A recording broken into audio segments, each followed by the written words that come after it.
Welcome to the Business of Sound. My name is David Segura, and I'm the CEO of Glassbox Media and your host for today's show. We hope that you'll gain some valuable information on today's episode, like every episode, about podcast trends, podcast news, and everything you need to have a successful podcast company. Every other Thursday, we're going to be taking the opportunity to meet with different members of the Glassbox Media team, including Erin O'Toole.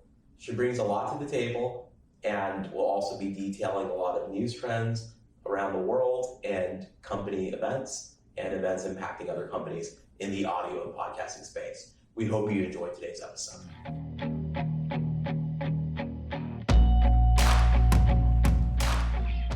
Awesome. Thank you so much for having me, David. I'm super excited to be a part of this podcast. We have some really exciting topics to cover today. Amazing. Starting with Radio Days Europe and Prague Summit, the NPR joining the Spotify Audience Network, the New York Times controversial Dumb Money Era is Over article, as well as some exciting Glassbox news. So I can't wait to dive into it. Let's do it. Let's get started with Radio Days Europe and Prague Summit. The event is taking place in the Czech Republic over 3 days at the Prague Congress Center, where over 1,500 people from 65 countries have come together to discuss the future of podcasting. After a musical performance from Czech singer Tia Sofia, Peter Nigel took the stage to emphasize the importance of adapting new technologies to remain relevant in the podcast industry. The conference also highlighted the latest trends in podcasting, including the most popular categories by country. According to the world map of the most popular podcast categories by country made by Raphonic, society and culture is the most common category, and its top shows charts of 16 countries, followed by true crime in 8 countries and comedy in 5 countries. Now I have some questions for you, David. First is, what are your thoughts on globalization and podcasting? Well, it's a trend like in all business categories will only proliferate from here. At the end of the day, I kind of feel like people have a tendency to think that podcasts are basically for Americans by Americans. But the reality is, even here at Glassbox, we have a lot of hosts that are based in other countries, whether it's the UK, Canada, or elsewhere. And I'm particularly interested in seeing more podcasts produced in different languages, whether it's from Spain or Brazil, you name it. I think there's a lot of innovation that's going to be unleashed soon. Awesome. And then what are some differences you're seeing from country to country? Well, everybody's kind of developing at their own pace. I recently read an article about Japanese podcasting, for example, which is becoming a bigger deal, but still has relatively low penetration. So where in the US, at least a quarter of all Americans listen to podcasts regularly, in Japan, it's less than 5%. So I'm betting that globalization will be a trend that will stay. Awesome. And how do you think that will attribute to monetization of all these different podcasts? Well, the reality is that if you are a podcast based in Mexico or Brazil or, somewhere else in Europe, you probably need brands and advertisers from those countries to make the most of the monetization opportunity. If podcasting does continue to pick up in these foreign countries, the brands will follow, and it'll make it a more lucrative life path for a lot of professional podcasters out there. Amazing. And lastly, I would love to hear your thoughts on Peter's emphasis on the podcast industry remaining relevant through technology. Yeah, I think at the end of the day, major point of that article is that podcasts will benefit from technology. There was kind of this concept or idea that podcasts were black box or maybe not as innovative as social media, but the truth is, most tracking technologies, most tactics that are employed by other types of digital media are now being employed in podcasting. Whether we're talking about geo-targeting, programmatic advertising, third-party analytic layers, you name it. So it's really nice to see people capitalizing on these trends that, are definitely going to benefit the industry. And by extension, Glassbox. Absolutely. Awesome. Well, we have our next topic is that NPR joins Spotify Audience Network. During Spotify's Stream On event held in mid-March, NPR and Spotify announced a new partnership focused on monetization and discoverability. Part of the partnership involved NPR joining the Spotify Audience Network, otherwise known as SPAN, as a way to increase the revenue through programmatic media buying. Emma Vaughn, Global Head of Advertising Business Development and Partnerships at Spotify, that is a title, has this to say about the partnership. As part of the Spotify Audience Network, we're going to be able to provide NPR audience buying at scale and access to the clients that they're not necessarily selling to. All right, David, that was a mouthful, but what does that say about the current state of programmatic ad buying and podcasting? Yeah, it's only going to become a bigger trend, but just to break it down, SPAN is a really interesting technology. Spotify is obviously an amazing company. I mean, we work with them, for example. And I think the basic idea that the audience should take away from this is that it's practically impossible to sell out of 100% of all ads. You might use some of that unsold inventory to fulfill promos and execute marketing strategies. But the reality is, for a lot of different podcasters, it's going to be beneficial to essentially have a type of ad that is maybe pre-recorded versus host-read from time to time. In my opinion, are those maybe less valuable than something that's host-read? Probably, but they're still part of the monetization waterfall and food chain of the podcast economy. Awesome. And what do you think causes the hesitance around programmatic revenue? Lack of experience, and so I mean that respectfully, but being an ad tech and digital media entrepreneur, these are technologies that we've seen for years in video and other mediums. That's what I did previously at my other company, Giant Media, and I was just waiting for this to kind of take hold in podcasting. So we're one of the companies that are definitely pushing programmatic technologies forward. We still obviously automatically rely on host-read as well, but we don't see programmatic as a bad thing, and we have basically influenced a lot of our podcasting partners at Glassbox to embrace it versus fear it. Yes. I feel like I hear from a lot of podcasters are worried about the user experience with programmatic advertising. Do you have any thoughts on that? Of how it impacts people listening to the podcast? It's a great question. And I mean, if you really boil it down to what should you be concerned about as a podcaster, as a podcast executive, even a brand executive, you want it to be a good user experience. People say that, but it really is the whole point of the podcast. So anything that might potentially interfere with it will cause a lot of anxiety or even harm. But I really do think, respectfully, a lot of podcasters overthink this. They fear that it will somehow scare people away, but the truth is they recognize that all sorts of ads on the show benefit the podcaster. So if your audience respects you and it's matched well to what the audience actually is, it's going to benefit all parties, from the podcaster to the brand to the listener. So when it's done correctly, it's fine.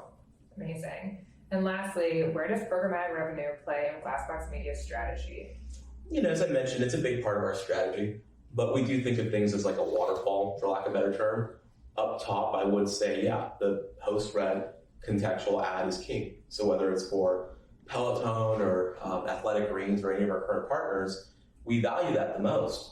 But when in fact there is some available impressions, inventory, we will fill that with a fantastic pre-recorded spot promoting a new Disney film, promoting a new show on Paramount Plus. We're all for it as long as that content and ad matches the podcast content and audience. So that's how we view it. Amazing. That's awesome.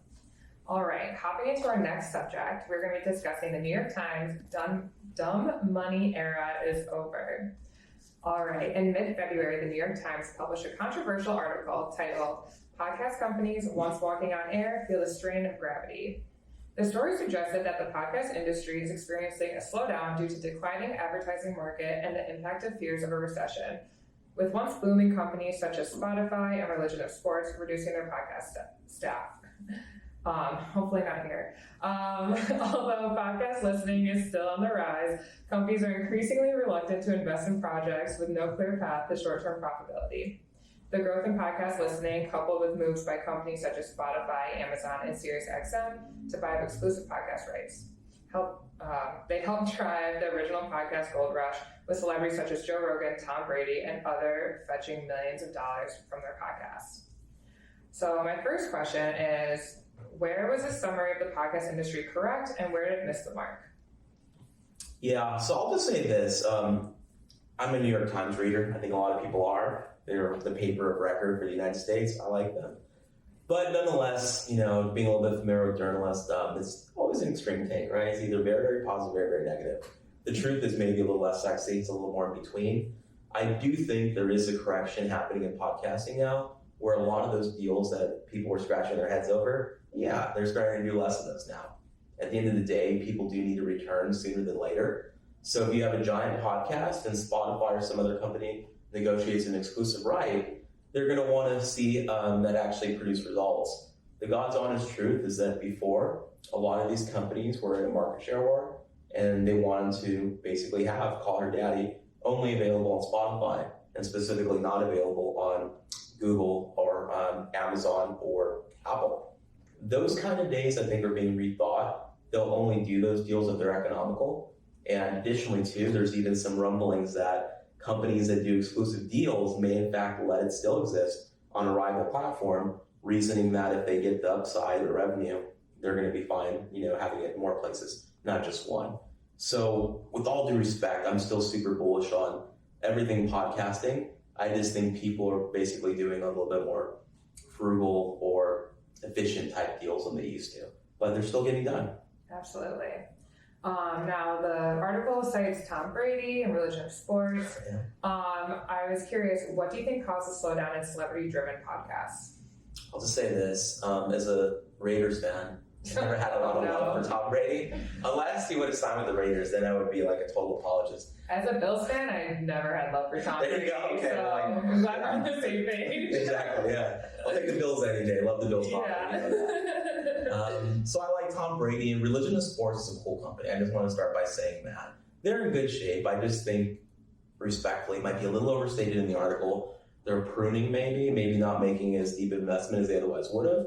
But I know for a fact podcasting is really critical to that company and many other media companies because they see this as a good way to drive and create IP value. So if you start a show as a podcast, while production values matter, while still be quote unquote expensive, it's much easier to develop something, make it successful, and then option it for television or a book versus jumping immediately to a pilot or a series that might run on a streaming platform. So when I hear that, I think they're going to be fine. And I still know they're making a very serious investment in podcasting. They're just making a few cuts here and there. Absolutely. Now, if you had a dream celebrity hosted podcast in the Glassbox network, of course, who would it be?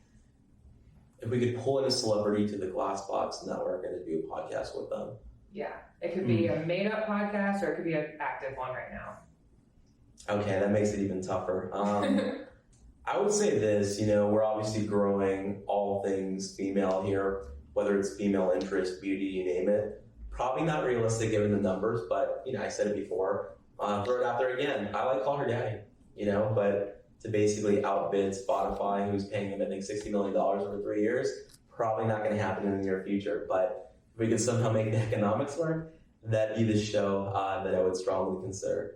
And, as you know, I'm a big podcast fanboy. I'm a big nerd about it. I really like the space. And for me personally, we don't need a Hollywood A-list type celebrity to dip their toe into podcasting. I'd rather have an established franchise, an established star, if you will, directly working with us. That's awesome. I'm also a big fan of Call Her Daddy and Alex Cooper. It's cool, right? Yeah, I love how her podcast has changed so much throughout this time, so I support. Good for her for taking back her franchise and doing it on her terms. Yeah, and it's really interesting because she's known for editing and producing her podcast. I'm sure she has a team now, but definitely has taken the bull by the horns, which I think is amazing.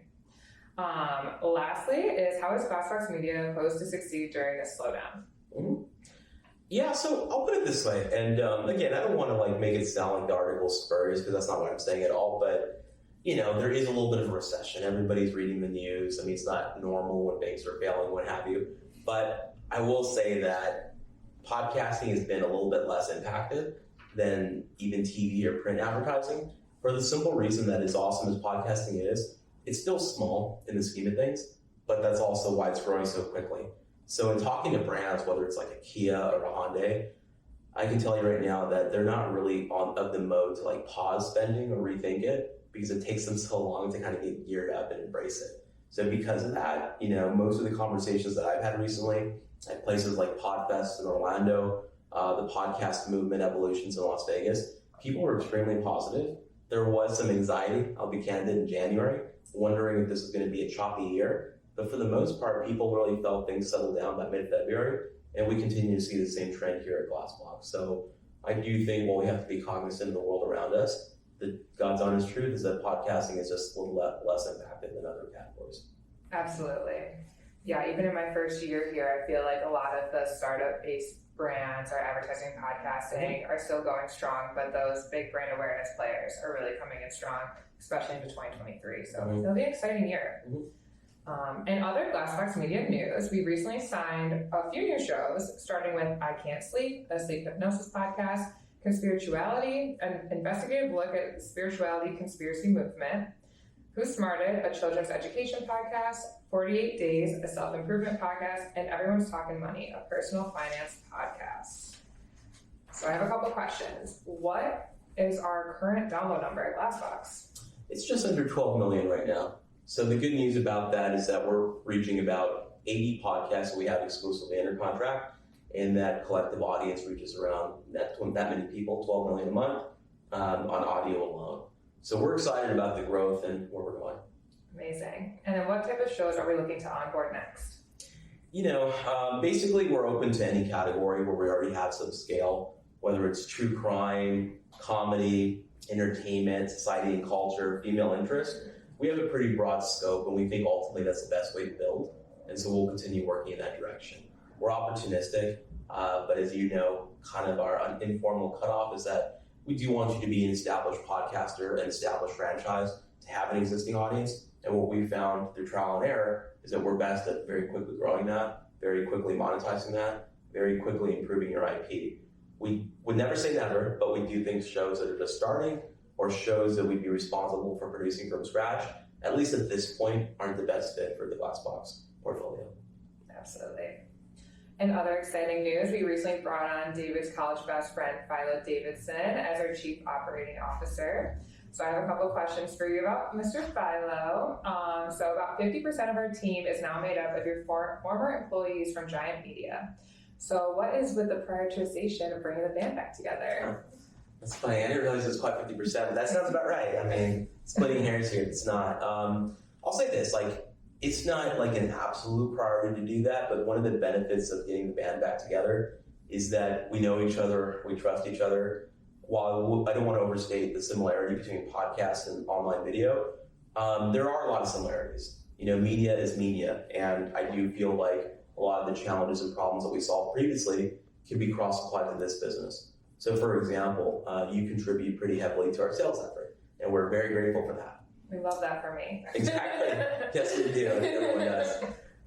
But, one of the things that we do benefit from having previously scaled and sold Giant is that a lot of our brand partners, surprisingly, and I'll admit that, surprisingly, haven't invested materially in podcasting previously. But because of the position that we're in, we're very bullish on the idea of being able to get Toyota, L'Oreal, Coty, and a lot of our really large brand awareness clients into podcasting. And while we want them first and foremost to have a great experience with us as well. Yeah. And that's one of the insights. The other is that while no two experiences are the same and times have changed, we grew and eventually sold Giant Media in 2014. I will say a lot of the kind of metrics-driven way of running a company and scaling it are still relevant to today. And I think Philo in particular will basically be able to help us think through our strategy, kind of test things more efficiently, maybe scale it through different types of technology. And I'm really excited to hit the ground running with them. So super thrilled. Yes, we love it. As a new member of the band, I'm really excited to learn from Philo and everybody else that you've brought on and all of our coworkers. So it's a great environment. Thank you for listening to this week's episode of Business of Sound. And thank you, Erin, for appearing on today's show. Thanks for having me, David. If you enjoyed today's show, please consider leaving us a 5-star review. It'll actually help us do everything we need to for the rest of the year. Additionally, feel free to follow us on social media on both Instagram and LinkedIn, or whatever your social platform is of choice. You could also throw us a follow on the RSS feed on your listening platform, whether that's Spotify or Apple. And remember, we're going to be filming basically every Thursday, continuously for the rest of the year. And we hope you enjoyed today's show.